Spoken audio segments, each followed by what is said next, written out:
Hi everyone, and welcome to the webinar, Search Marketing for Software Companies. I'm Anna Sawyer, and I am the Marketing Manager here at Trada, and I'm very happy to have you all. So we very much encourage you to tweet during the webinar. You can use the hashtag SoftwareSCM. And if you have any questions, please feel free to type them into the chat box at any time during the webinar. We really want to encourage you to ask questions. Feel free to be specific. We want this to be sort of like a Q&A, and we want you to feel really comfortable just asking us anything you feel like asking. So I am going to introduce to you now my colleague, Matt Hessler, who is the Director of Account Management here at Trada. Good afternoon, everyone. Thanks so much for being with us, Matt Hessler. So he's going to kick it off for us here. And again, please feel absolutely free to type in questions as you go along. If you have any technical issues, type them into the chat box, and our helper at ReadyTalk will get you set up. And Matt, so let's get started. All right. Well, thank you, Anna, and thank you all for attending. As Anna mentioned, I'm the Director of Account Management here at Trada. I've been working in search for about 10 years. In my career in search marketing, I've had lots of opportunity to work with big software providers from all the way up at Intuit to smaller local software projects, and so it's a space that's kind of familiar to me. And as Anna mentioned, questions are highly encouraged. This will be a fairly high-level webinar, and we know that with software, in different niches and with different types of products and the way that you're delivering them, the questions can get specific. So we'd love to tailor some of our information to you guys. So feel free to type in those questions, and from here we'll start kind of covering what we've prepared as kind of the best basics for doing good search work for software.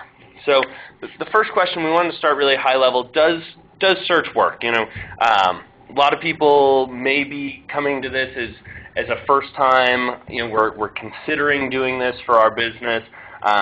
It's really hard to find specific data by vertical, how successful is search for software specifically, but as a trend, worldwide, you're seeing about an 11% gain in e-commerce that's really propelled by search. And even in this bad economy, when regular retail sales are down anywhere from 1% to 3%, e-commerce trends are still trending up with double-digit growth. So when people are buying, they are still turning to the web. They're looking to the web to find exactly what they're looking for. They appreciate the convenience, the ability to get feedbacks, ratings, and reviews, and also the ease of delivery. So the web is where a lot of people are turning, and we hope that you guys will learn how to turn to search to deliver some of this traffic to your website. So let's talk about search networks a little bit. We call this the Google and beyond. Everybody, first thing they think of is how can they maximize their effort on Google.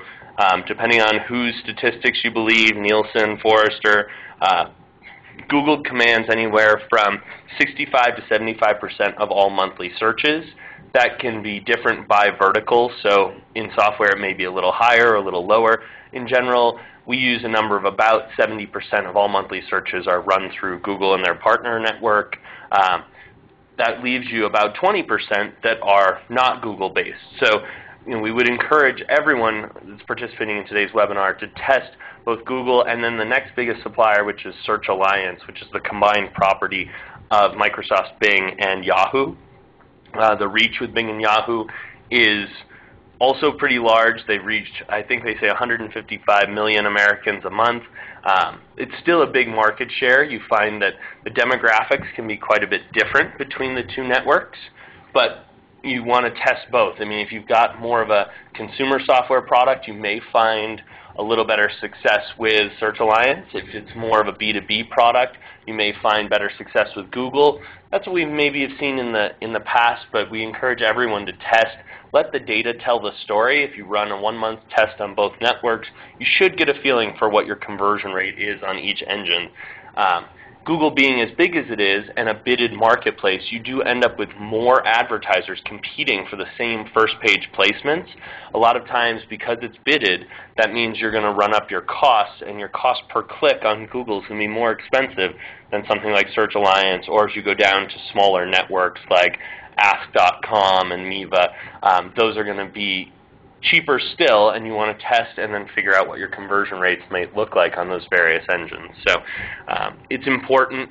We do see with a lot of e-commerce products, if you are looking, instead of maybe doing a free trial, but an actual completed sale, we do see some real promising things coming from Bing. They do have a cashback program that's really kind of bolstered their e-commerce usage. A lot of people do turn to Bing for their shopping needs with the promise of getting anywhere from 1 to 5% back on their purchase. So a lot of times, even if you're not participating in a Bing shopping program, they've created a good culture where users are going to Bing to look for things they're hoping to buy. So long story short, test both your networks or all of your networks that you have available to you and find out what's really working best for your business. So for the best results, you want to advertise on both these networks, and you want to calculate your ROI for both. Some people wonder how you do that. Search is great because of its high trackability. When you start a search campaign, you get to see all the impressions. That's how many times your ads have appeared. You get to see how many times those ads have been clicked and for what keywords. And ultimately, you can place a conversion tracking code either provided by the engine or a third-party provider, and that will allow you to track those conversions. So at the end of a month, you can back out how many conversions did you get for the amount of money that you spent, and you'll know your ROI. Well, it may not be positive in the first month. We do find that search campaigns can take anywhere from 60 to 90 days to truly optimize to a profitable ROI position. In that first month, you will get some idea which engine is giving you a better ROI or a better conversion rate across your campaigns. So, ad copy. This is really where the rubber meets the road for search. The great thing about search is you're intercepting a visitor right as they're looking for a product or service such as yours. So they're going to Google, typing in a query, looking to either solve a problem or looking for a specific product.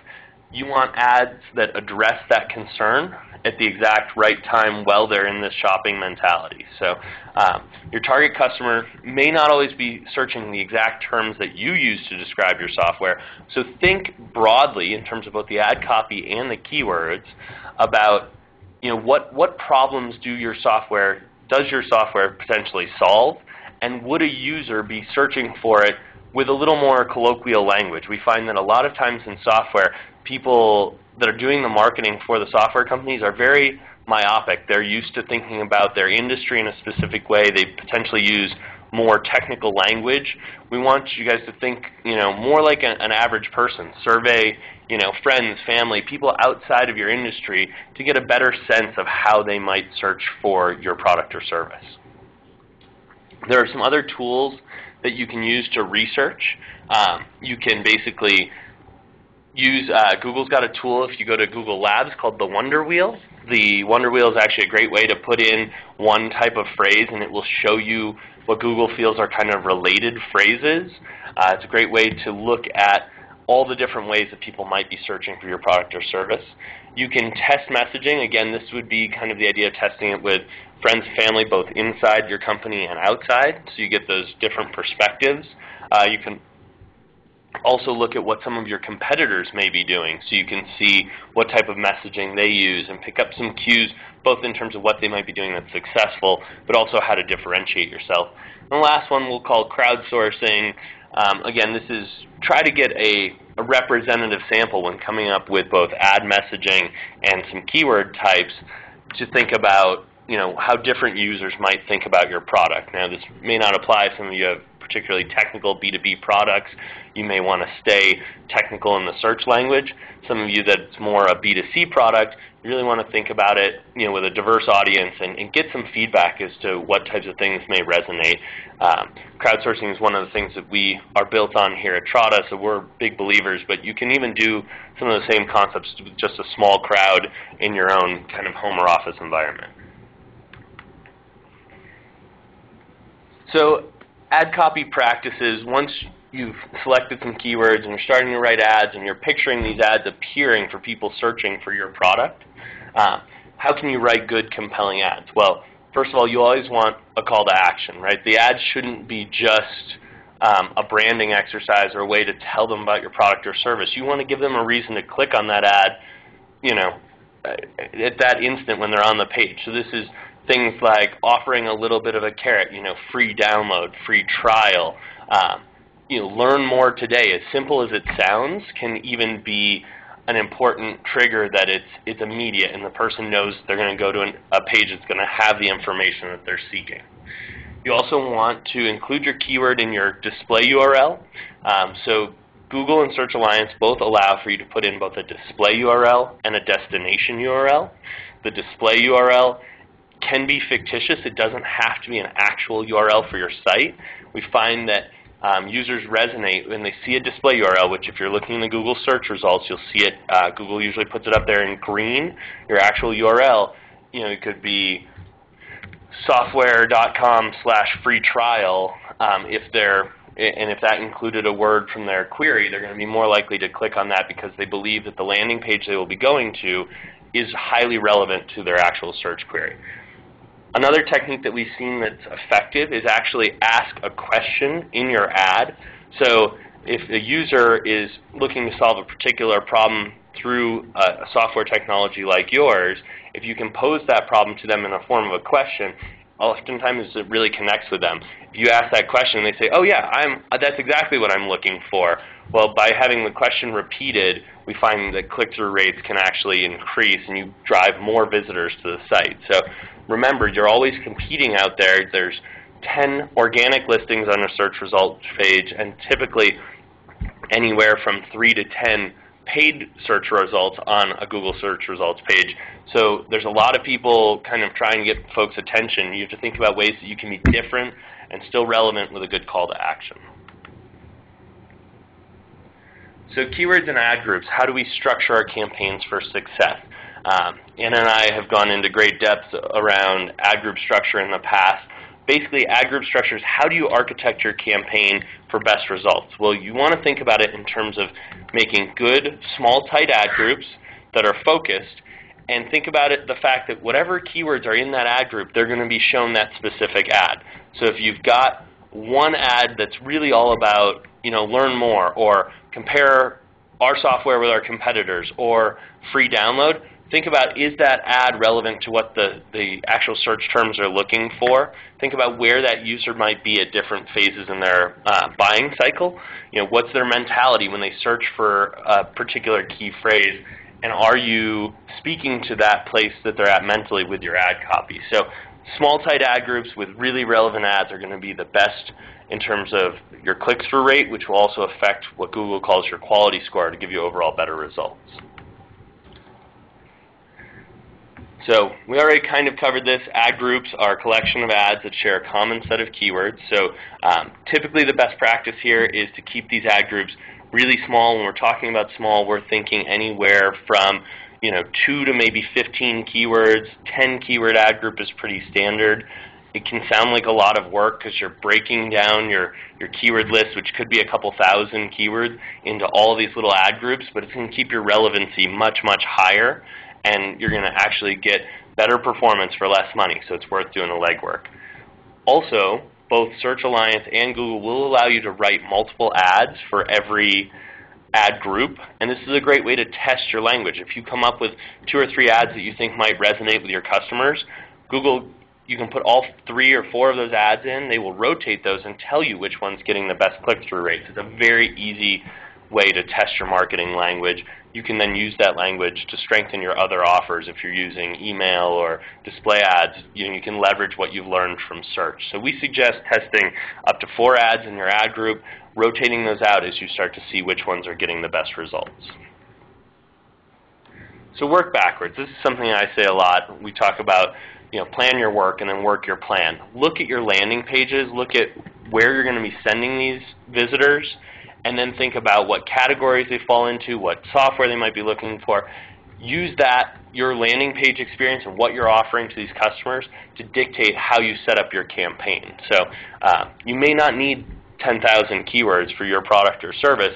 You may only need a couple hundred and tightly organized so that you're getting the best exposure on those couple hundred keywords. So use copy from your landing page. Landing page should have some content on it. Again, Google has a concept that they call quality score that basically looks at the relevancy between the keyword, the ad copy, and the landing page that that user will be landed on. So if your landing page is about software X and Y, and your ad copy speaks to a different product or service, you're going to be deemed to have a low relevancy or low quality score. So we want to make sure that you've looked at themes on your landing page and make sure they're applicable at the ad and keyword level to keep those quality scores high. Why do you care about quality score? Well, if Google deems your keywords to have low quality score, they can actually remove them so that you're not appearing in the first page results, or ask you to pay more money to appear in that same result. So you may be able to actually pay a lower cost per click than some of your competitors for the same or higher position if you have a good quality score. So you want to keep things nice and tight and highly relevant. So keywords and search term use. There are several different types of search terms. It's a phrase that users are going to type into the engine. We find that while the trends are changing slowly, it used to be very popular in the early 2000s. You'd see a lot of single-word search queries and then double-word search queries. Now we're seeing people be more specific. We know the web has grown into this big, unruly place, and people are using search to be a little bit smarter to find the things they want with 3- and 4-word search queries. So you typically don't want to address single-word queries. They tend to be very broad, and they'll eat up your budget very quickly. But look at 2-, 3-, and 4-word search combinations that people might be typing into a search engine to find your product or service. So when you're thinking about these keywords, Google and Search Alliance both provide you with 3 basic keyword match types. And we're going to go through how those different match types work. The match types on the most basic level are what they call broad match, phrase match, and exact match. So here's an example of a broad match search term. We're looking at finance software. So finance software as a broad match means that Google can pair this key phrase with any number of terms that they think are complementary. So in the example here, your ads might show up for any of the following. If you have the keyword finance software as a broad match, you could show up for finance software support, or finance my software company, or Xerox finance software, something that is maybe a competitor that isn't your brand. So you want to be a little bit careful with broad match. You can see where Google, just trying to serve you with things that are related, may be showing your ads for things that aren't related. You don't provide finance software support, or you certainly don't want to advertise when someone's searching for your competitor's name. So you want to be smart. Broad match gets you the widest reach, but it can be at the risk of lower quality. So we're going to look at a few more of the more fine match types. So the next one's called phrase match. Phrase match finance software will get you a much more specific query. So in the phrase match query, Google can still pair you with other search terms, but it will have to show your keyword in the phrase in the order that it was shown. So here are some examples: buy finance software, compare finance software for teens. So those are examples of phrase match pairings. You'll notice finance software always appears as that phrase in that order. And now the most specific match type is what they call exact match. If you have the word finance software as an exact match, your ads will only show for that permutation. So in that way, it's much more laser targeted. It's going to reach a more exact visitor, but you're going to see that your ads are being served for less impressions because it's not cross-served with quite as much content that Google might feel is a relevant pairing. For those of you that are testing search on a limited budget, we suggest that you start with a high concentration of phrase and exact match terms. Everything will move a little bit slower. You won't see as many clicks a day, but the visitors you're going to bring to your site are much more highly targeted. So negative keywords. It's a little different than a match type, but it's an important concept.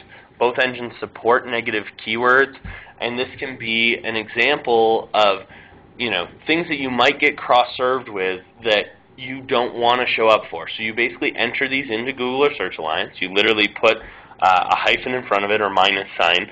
Google will see these as negative. So if you sell a premium product and your software product is best in class for what it does, you may not want to show up for cheap finance software. Now, you do finance software, and that's great. If you enter the word negative and then the word cheap, Google will never show your ad when the word cheap is used in any permutation with your keyword. So by using negatives, again, you can totally tighten up the targeting of the users that are working on this. So you'll see, here are some examples, negative free, negative reviews, negative teens. If those are not applicable to the product or service that you have, then you're going to want to include those as negatives. Well, the trick there is that there can be a whole world of negatives, and how do you know what those are? Google actually provides what they call a search query report, which will allow you to see on a daily or weekly basis what are your ads being cross-served with, and are there any things in there as negatives that you might want to add to your list of key terms. So if you have a Google AdWords account, if you guys have never used this, it's great. It's up under the reporting tab, and you're going to want to look for something called the search queries report. The longer time frame you can run it for, a month or 60 days, the better the feedback you're going to get on all the things that you may have been cross-served with. It can be a really valuable tool to building out your list of negatives. So security counts. What do we mean by this? Well, this is something that was a big part of my experience in software lead generation, was that buyers in general are a little skeptical still of getting software products online, especially if it's a download situation. A lot of times you'll see, depending on the demographic of the purchaser, that they're actually more comfortable buying from you and having you send them a boxed copy.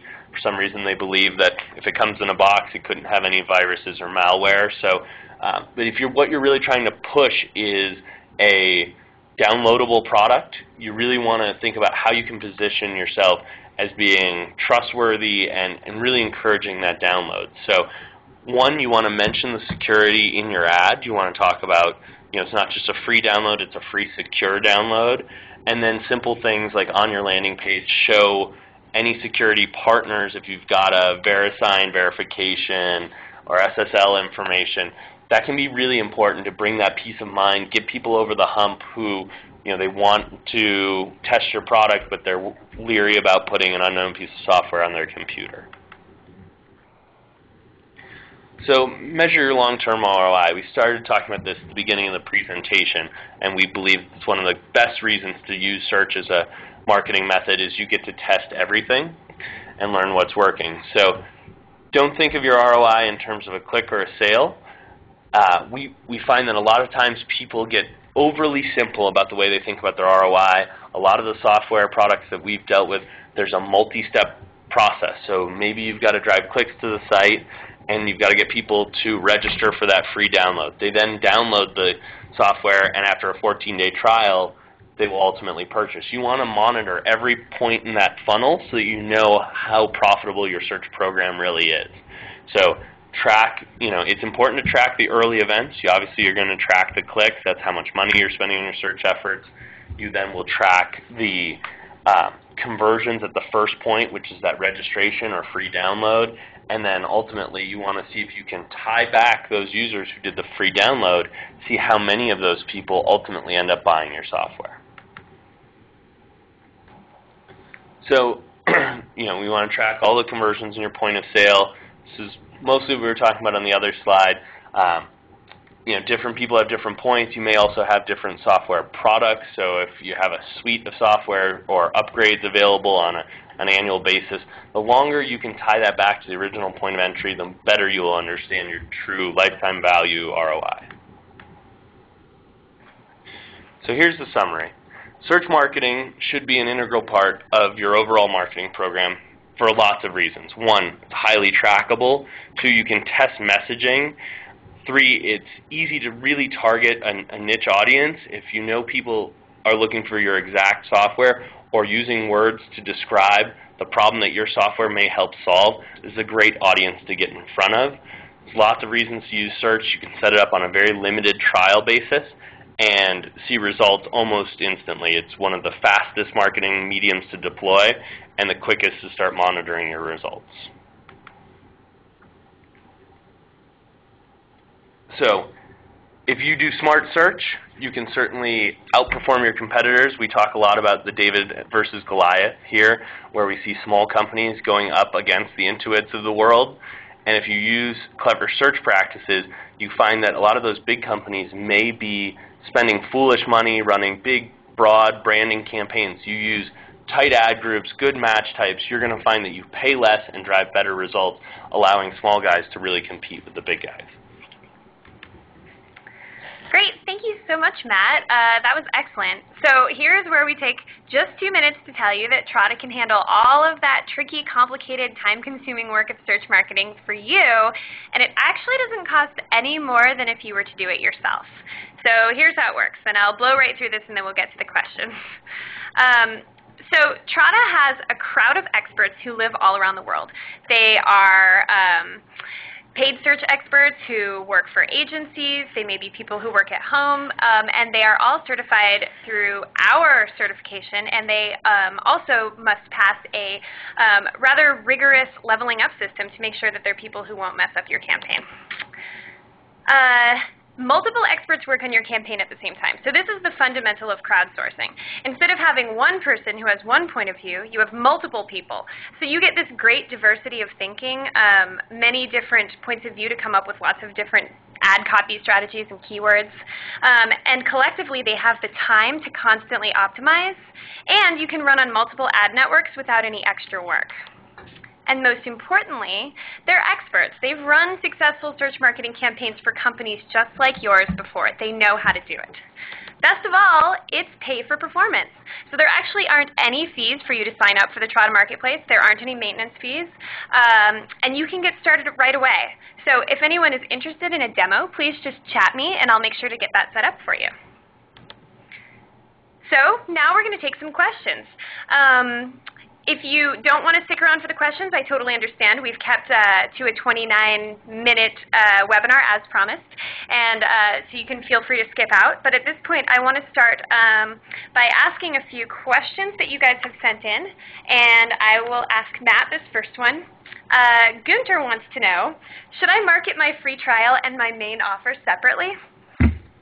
So typically, if you have two different points of conversions, it's a great idea to build separate landing pages and send the audience to the respective page. If you've got an indication that somebody's looking to buy before, and they're ready, they're deep in that purchase cycle, you want to send them to a landing page that's really focused on the purchase experience. You provide the value of what they're going to get, how they're going to get it.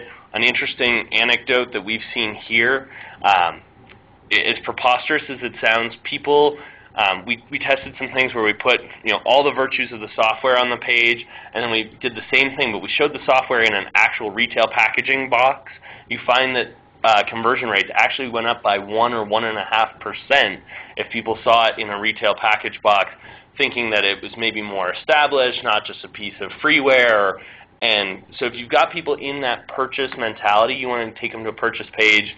If it's available to you, even if it's a bit of Photoshop wizardry, you may want to show retail packaging and get them right into that. If you think people are on the cusp or they're using search language that indicates they're just starting their research, something like a free trial might be a better offer for them, and that way you can track those events separately. Great. Thanks, Matt. We have a question from Helen. What are some important elements for my landing page? So landing page has several key elements. One, you want to make sure that you've got an analysis of kind of the feature benefit stuff. This is kind of sales 101. What are people going to be getting? How easy or difficult is it to install? We find that simple language like install, download and install in 3 easy steps is a big deal. If depending on your audience and how technical they are, they may or may not be nervous about how difficult the installation process is going to be. So again, I would say things like retail packaging, VeriSign or some sort of security compliance so they feel like it's a trustworthy site. Any ratings and reviews, if you've got any user feedback from previous users, that stuff can go a long way, along with really basic, steps for how they can download and get this software installed so they don't feel like this is going to be a total burden where it's going to be an hour installation process once they complete the download. Great. Thanks, Matt. So here's another question from Mike. What if my software is for a very niche audience? Is it still worth it to do search engine marketing? So that's one of the places where search really shines. You're not going to need a huge budget to reach that niche audience with search. You're probably going to have fewer queries. You're not going to spend a ton per month. But you've got to think, if those people are out there searching the web looking for your product either by name or based on the specific service that it fills for them, you want to get in front of that audience. So your search campaign may be small in terms of the money you spend, but I feel that those targeted visitors are kind of gold for your business. People will try other things like display advertising, but sometimes that's to a really wide audience.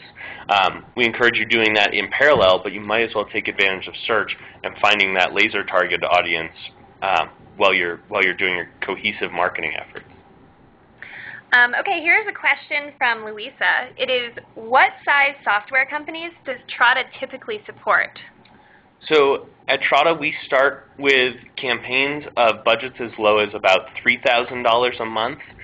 The reason we do that, we really like supporting small business advertisers, but we do find with our crowdsource model, if we're to apply anywhere from 3 to 20 people to a campaign, small budget can be fairly detrimental, where all those optimizers, a $3,000 budget is only about $100 a day. If you split that up 10 ways, you're only talking about a $10 a day budget for those optimizers. They learn very slowly on that small budget. So while we want to support small to medium businesses, our typical range is someone with a monthly advertising spend of about $3,000 to about $100,000 a month. So here's one from Zachary about the Google Wonder Wheel, and I did a webinar just the other day where I mentioned the Google Wonder Wheel, and this one is a little bit confusing because you actually don't find it inside of AdWords. So the question here is, where is the Google Wonder Wheel? How do you find it? And I can actually answer this question because I just answered it the other day. Here's how you find the Google Wonder Wheel. So you may want to pay attention or play along as you do it. You actually just go to google.com. And type in a search phrase and then hit enter, and you'll see a whole bunch of responses come up, just like, you all know how to use Google. And then on the left, you'll actually see a little selection that says more options. And if you click on it, you'll find the Google Wonder Wheel. So it is a great tool for, well, most people use it for researching keywords, but it's also something that you'll just be clicking around on in a fascinated way all day. It's really great. Yeah, and that's really the trick with search is, there are likely an infinite amount of ways that people could search for your product or service. You've really got to take to the task of finding out what all those different ways are and which ones are going to send you a really targeted visitor versus someone in general.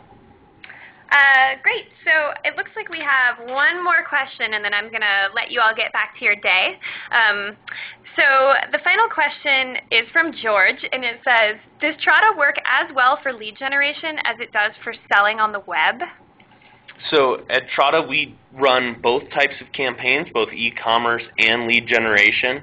A lot of people in software find that their product may fall in between. If you've got a high commitment purchase, if you're selling an AutoCAD type software package where it could be several thousands of dollars, you're not necessarily looking to get people to make that purchase on the first pass to your website. So you want to give them information, give them a white paper, some sort of download, and just generate leads for you to follow up on so you can remarket to those folks.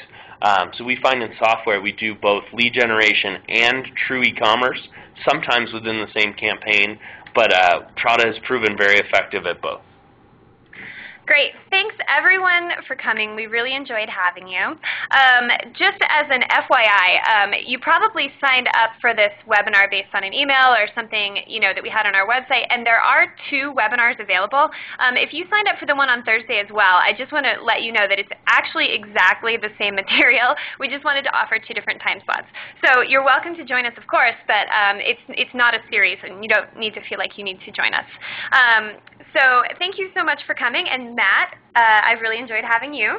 Thank you, and I hope you guys all learned a few tips and tricks, and best of luck with your search efforts. Thank you. Again, if you'd like to schedule a demo or get more information, you can email me personally at anna@trada.com. You can also email me if you have more questions. Also, visit trada.com for tons of resources. We have lots of webinars on many, many topics, and everything is free for you to download. So thanks so much again for coming, and this is the end of the webinar.